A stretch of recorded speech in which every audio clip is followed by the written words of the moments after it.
Yes, it's the second Christmas beading kit, and we're going to give the wreath a go today after I discovered it's incredibly difficult. Yay, we love a good challenge. 2.5-star challenge to be precise. Now, after last time I have prepared in advance here.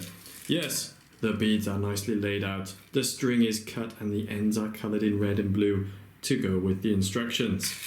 Now, I've heard the transition between stages is a difficult part of this one, and we're going to look at the English instructions first. Okay, so what I'll do, I'm going to go through each stage and then see how difficult it is to actually combine everything.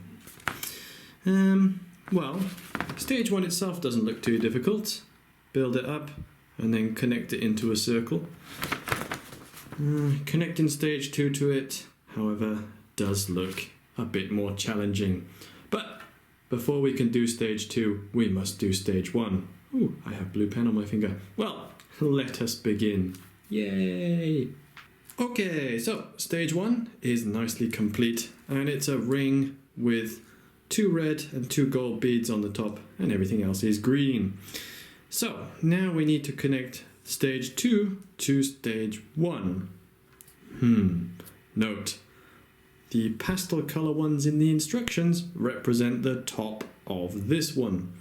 And this bead here with the 2 dots on represents this one with the 2 pieces of string coming out of it.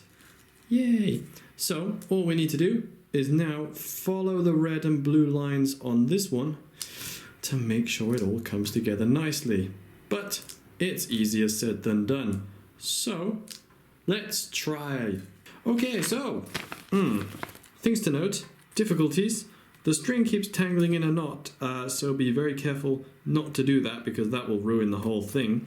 And number 2, each one of these numbers you should be adding 2 beads and then making sure that it goes through the beads from stage 1 on the top of the piece.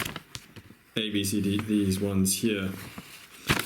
Then, once all 12 have been connected, the last one should be a green one, and it should, if I am correct, look something like this. If it focuses. There you go. That doesn't look very clear. Like this.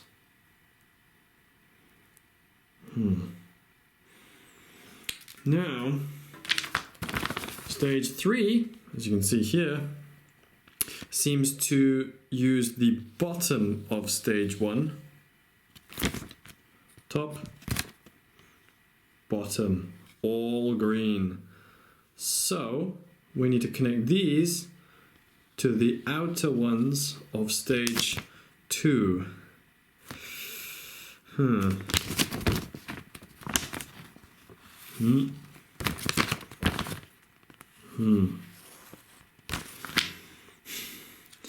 Side note, this is a million times more difficult than the Christmas tree. Here goes. Well, okay, stage 3 was significantly more difficult than stage 1 and stage 2. Yay! But strangely satisfying. And here we are. Yay, we've got the base of the wreath. I did have a little problem with a little bit too much slack in the string, but, well, it looks okay.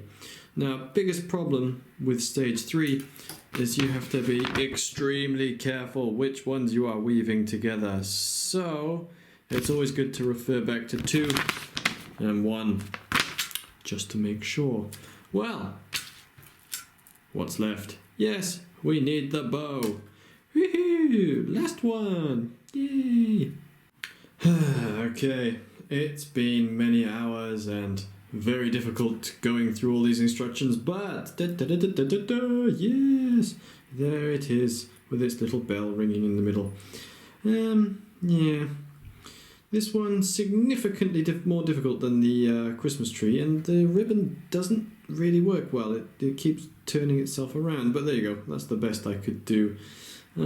Also found it very difficult to keep the slack taut, as the string is just too long. 2 meters, that's too much for me. Yeah, just got to cut off the little bits there. Interestingly though, nowhere in the instructions does it say where to put this. So I'm just going to have to guess and attach it later. But there you are. And if you missed the other one, yay! Here's the Christmas tree. There you go. The full set. We love it. This one, definitely recommend if you want to try. This one, definitely recommend if you want to pull your hair out and waste 2 hours of your life trying to decipher these difficult instructions. But if you do decide, take a lot of care in stage 1, pink letters and blue letters, as they will come up time and time again, even when you're doing the ribbon.